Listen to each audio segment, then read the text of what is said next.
तो मुख्यमंत्री अशोक गहलोत दिल्ली में हैं। आज सोनिया गांधी एक बार फिर से ईडी के समक्ष पेश होंगी और उसको लेकर के आज भी प्रदर्शन राष्ट्रीय राजधानी में रहेगा।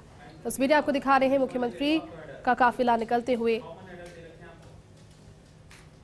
और ये देखिए मुख्यमंत्री अशोक गहलोत की दिल्ली से सीधी तस्वीरें हैं। आज एक बार फिर से ईडी के सामने पेश हुई और सुपर एक्सक्लूसिव तस्वीरें हैं फॉर्स इंडिया के पास। ये विरोध है कांग्रेस का, संसद से सड़क तक प्रदर्शन, राजघाट पर प्रदर्शन सत्याग्रह की अनुमति मांगी गई थी, लेकिन फिर अनुमति जब नहीं दी गई सरकार और पुलिस के द्वारा। अब देखना ये महत्वपूर्ण रहेगा कि किस तरह से प्रदर्शन कंप्लीट हो पाता है। लेकिन फिलहाल ये सुपर एक्सक्लूसिव तस्वीरें फॉर्स इंडिया की देखिए। मुख्यमंत्री अशोक गहलोत, उनका काफिला यहाँ से निकलते हुए। अब से कुछ ही देर पहले एआईसीसी मुख्यालय में अजय माकन ने प्रेस वार्ता भी की थी। अब मुख्यमंत्री अशोक गहलोत निकल रहे हैं यहाँ से।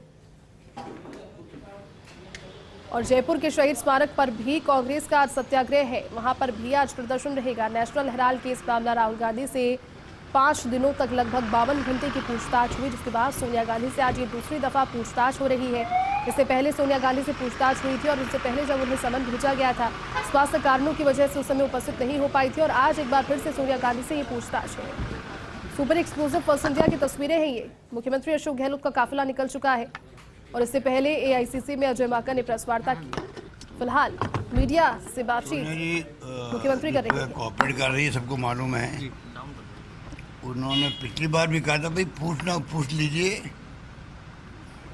2 घंटे में क्यों आप अलाउ कर रहे हो जाने के लिए, मैं रुकने तैयार हूँ, शाम को वापस आ सकती हूँ मैं। परंतु उन्होंने खुद ने कहा नहीं अब बहुत हो गया, तो वो तो पूरा कोऑपरेट कर रही है और आज फिर बुला लिया है।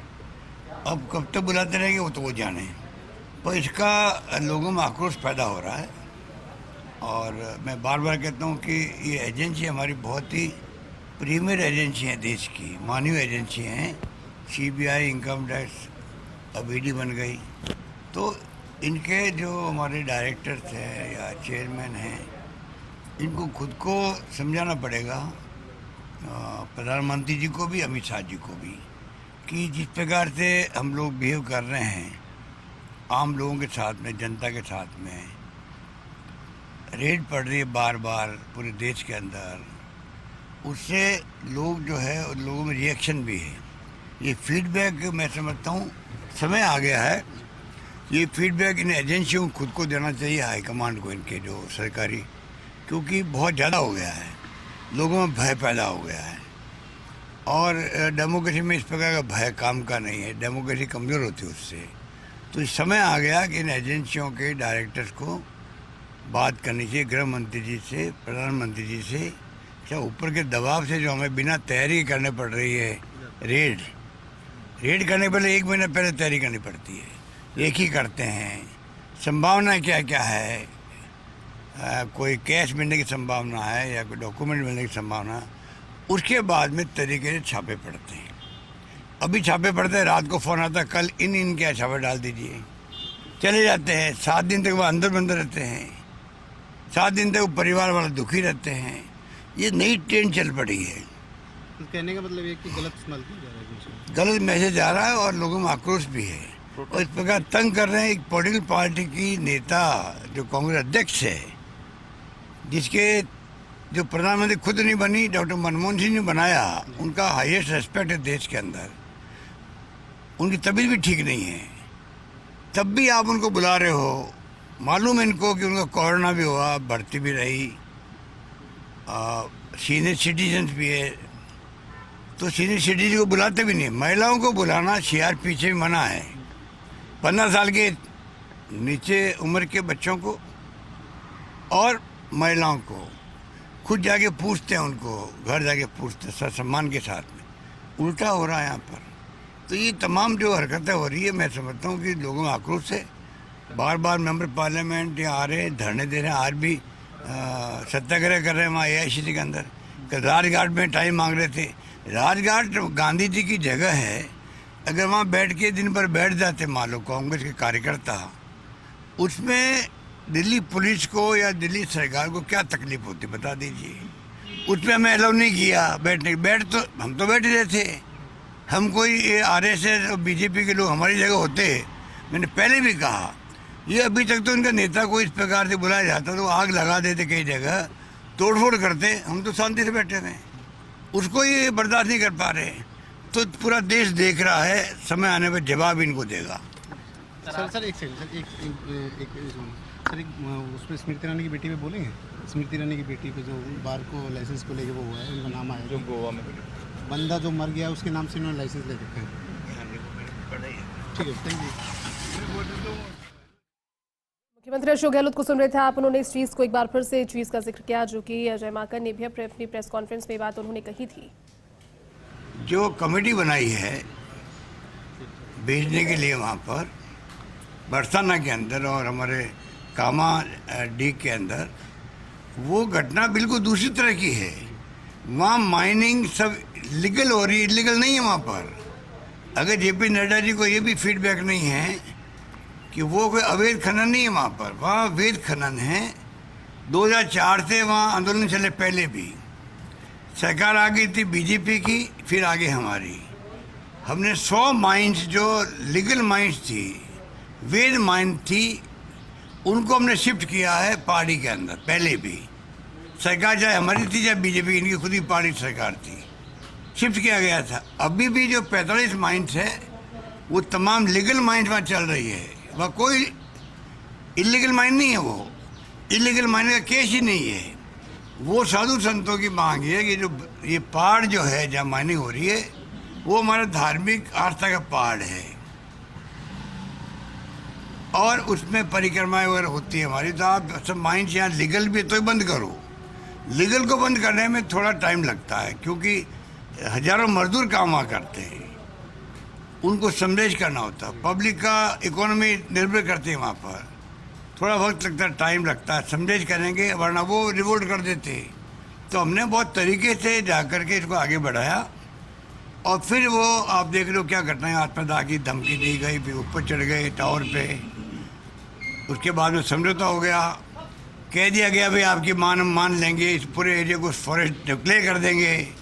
उसके बाद में क्या कारण था कि एक साधु महात्मा जी विजयदास जी चुपचाप गए, सुबह जाके वो किसी रूम के अंदर बाथरूम में जहाँ भी था जाके वो आत्मदाह कर लिया। ये क्या, ये भी एक राज है अपना आप के अंदर।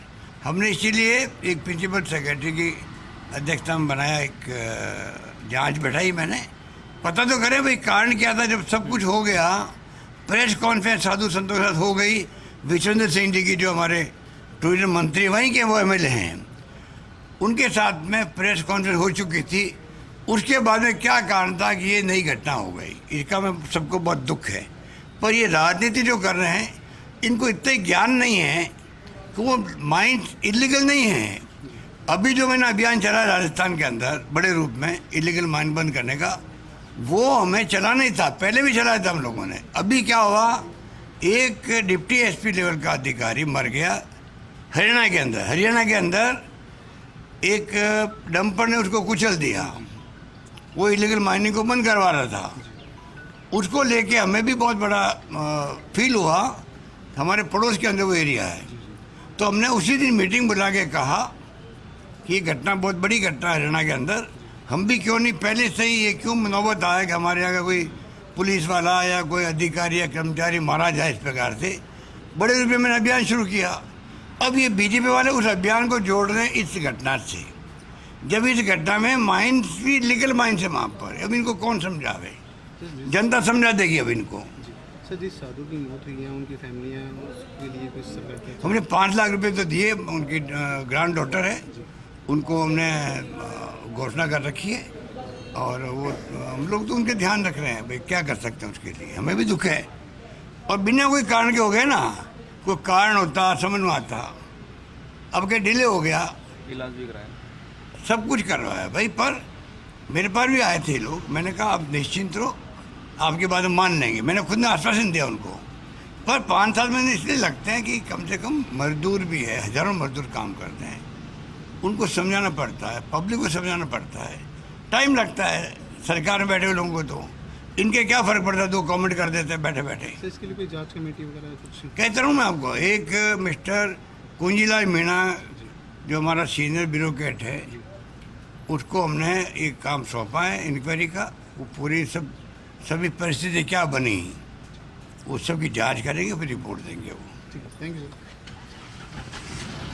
ये सुपर एक्सक्लूसिव बातचीत मुख्यमंत्री अशोक गहलोत की आप सुन रहे थे। उन्होंने इस चीज़ को कहा कि जिस तरह से अवैध खनन और अवैध माइनिंग के मुद्दे को विपक्ष उठा रहा है प्रदेश में, भारतीय जनता पार्टी जिस तरह से इस मुद्दे के साथ में एक कमेटी बनाई गई है और जेपी नड्डा को एक रिपोर्ट सौंपी जानी है, लेकिन उन्होंने इस चीज़ को साफ किया कि जहां पर जिस क्षेत्र में जिस ब्रिज 84 की घटना हुई जिसमें संत विजयदास ने आत्मदाह किया और बाद में आत्मदाह की कोशिश के बाद में उनके अस्पताल में इलाज के दौरान मौत हो गई, वो क्षेत्र अवैध माइनिंग का क्षेत्र नहीं है, वहां पर वैध तौर पर माइनिंग हो रही है। लेकिन मुद्दा ये था क्योंकि धार्मिक भावनाओं से जुड़ा हुआ क्षेत्र है तो वहां पर उसे ब्रिज 84 को वन क्षेत्र घोषित कर दिया जाए। वहां पर अवैध माइनिंग नहीं थी बल्कि वैध माइनिंग थी, लेकिन उस वैध माइनिंग को भी हटा दिया जाए और इसकी बात को सरकार ने माना भी। लेकिन ये तमाम वो बातें जो कि मुख्यमंत्री अशोक गहलोत ने आज अभी कही है।